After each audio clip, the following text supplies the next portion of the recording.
It's no secret that Pokemon games have changed a lot. Just compare Pokemon Red and Blue to the likes of Legends Arceus and you can see just how far we've come. However, you don't need to span that massive gap just to see the differences. Differences can be seen between generation, and I'm not just talking between the likes of Black and White into X and Y. Each generation seems to add a new mechanic or new gimmick for us to sink our teeth into. Generation 1 to 2 introduced shiny Pokemon and night and day cycles, not to mention not only one but two brand new types. Heart Gold and Soul Silver gave every Pokemon the ability to follow you in the overworld. And then of course we have the likes of Mega Evolutions, Z-moves, and of course Gigantamax forms. What I'm trying to get at is that every generation of Pokemon is vastly different. And that means that in Generation 9 we can expect to see some returning and maybe even some new gimmicks. And of course a new generation wouldn't be a new generation without the PokeTubers lists of things I would like to see. So I was going to do a top 5 but I thought of another one, so here is my top 6 things that I want in Generation 9. First of all, I want to get the most unrealistic one out of the way, and the reason it's unrealistic is because we've already seen this aspect of the game. And that is, I want a Pokemon game where I'm not forced to play as a child. Now, I get it, it kind of adds to the story, you're meant to be a child who's left town for the first time, but boy, that was like 20 years ago. Most of your audience is probably like 20 to 30 year olds now. It just feels so uncomfortable when a Team Rocket member is all like, out the way kid, and you're like, mate, I have a beard, I pay taxes, leave me alone. But of course, we've probably already seen the player character for Generation 9, and it does look like a child. To be honest, I'm not really expecting it to change anyway, at least anytime soon. Neither does it make a huge difference, to be honest. Moving on to number 2, and that is the reintroduction of one of the best combat mechanics ever introduced in Pokemon, Z-moves. Okay, that was a joke. Z-moves are okay, but it's obviously Mega Evolutions. In my honest opinion, Mega Evolutions were the best thing to happen to Pokemon since Shiny Pokemon. Not only did it spark a lot of questions in the community, like who's going to get one, who deserves a Mega Evolution, but it also sparked a lot of amazing speculation artwork of these Pokemon that, for the most part, were just forgotten to time because they had no viability on any team whatsoever. But you give a simple stat boost and an amazing ability to a Kangaskhan, and my god, everyone loves it. Unfortunately, Mega Evolutions didn't even last an entire generation. The latest representation of them was only a game later than their inception. Some people think that G-Max has become the new Mega Evolution, but I don't think they're going to be returning in Generation 9. And as much as I like G-Max forms, they just don't have the same appeal as Mega Evolutions. Like, I've never heard anyone say their favourite Pokemon is G-Max Charizard, as where I've definitely heard people say that their favourite Pokemon is Mega Charizard X, because it's a completely new different Pokemon without being too over the top. It still feels like a normal Pokemon. But do I think they're gonna get introduced again? Probably not. Anyway, moving on to point number 3. It's less of an addition, more of a change. It's something they've done before, but not in this way. Because if you've seen the trailer, you would know that the new game is looking very reminiscent of Legends Arceus. For example, the Pokemon are in the overworld, which means you're going to see a lot of Pokemon. Because of this, the change I think they should make is increase the shiny odds. So the full odds of getting a shiny in generations 2 to 5 were 1 in 8,192. And then from generation 6 onwards, it was reduced to 4,096. Effectively doubling your odds of getting just a random full odd shiny. In a game such as X and Y where this was introduced, it made sense. Sword and Shield, it makes sense. However, in a game like Legends Arceus, you're seeing a lot more Pokemon than you would normally.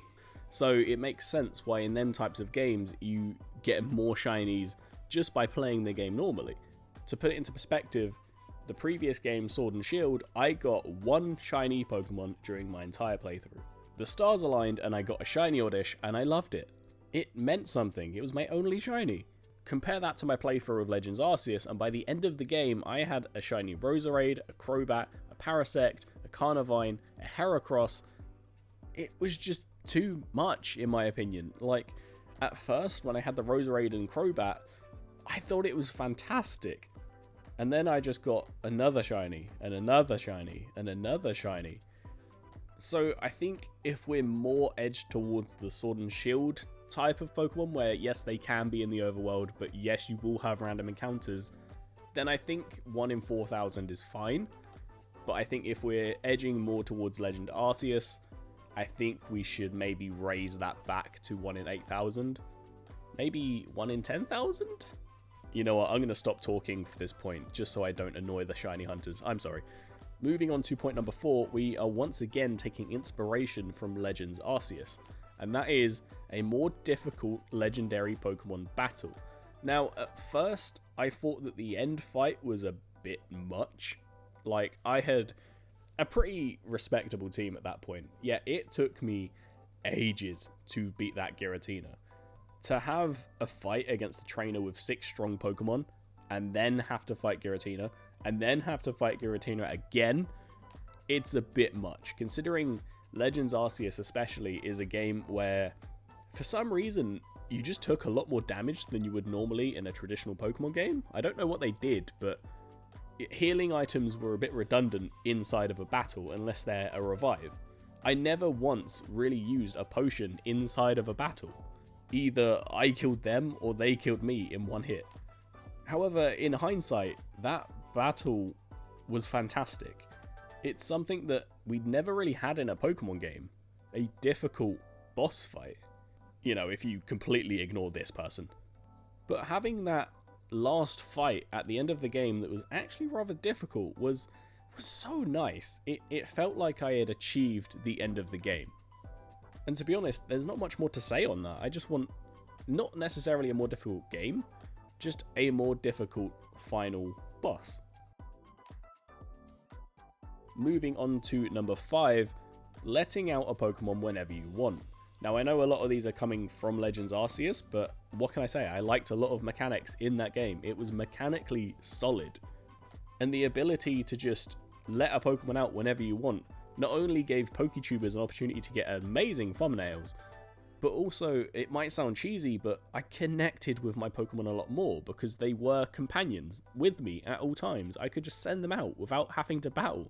They were just there. How many times in Legends Arceus were you just in Jubilife Village and you just let your Pokemon out and just enjoyed it? And like, if we can't have that, even just one Pokemon at a time following us would suffice. You can't deny that that was at least an aspect of what made Heart Gold Soul Silver an amazing game. Come on, Game Freak, you would be a fool not to include this one. Okay, lastly, we've got number 6. Now, this is a bit of a stretch. It's entirely doable, but it goes against their marketing. And that is to not have any trade evolutions. I get it, okay? You need to trade between games, so therefore 2 games get sold and they make more money. I'm not saying you can't have 2 versions of the game. Like, I actually quite like having version exclusives. Having that debate on, oh, which one am I going to buy, is part of the fun for me about a new Pokemon game. You know, like strategically planning in your friend group, okay, who's getting what, who am I trading with? It is fun. The version exclusives are fun. But having an evolution that requires a trade is just annoying in my opinion. There's nothing worse than having that Pokemon that you really want to evolve, but you can't get the same schedule as your friend, so you're just stuck with Dusclops, and then you find out that the Reaper Cloth is post-game only. Seriously, why? But I digress. Trade evolutions to me are outdated. It was a fun little gimmick at first, but it's just an annoyance now. Half the time, the Pokemon that you actually get from trading isn't actually worth the trade in the first place. Like, if I needed a ghost type, I wouldn't actually pick Gengar because I knew that I'd have to trade at one point and that's just a hassle. I just want to play my own game. Maybe you agree, maybe you like trade evolutions, and that's the beauty of opinions, is that you can have one and I can ignore it. Of course, I am kidding. Please do leave your opinions in the comments below. I'd love to see what you think about what I've said in this video and what things you're excited to see. We've honestly seen such a small amount of these games, and Legends Arceus has mixed up the formula so much that we don't really know what to expect. But I'm looking forward to finding out, and I hope you are too. I'll see you all in the next one.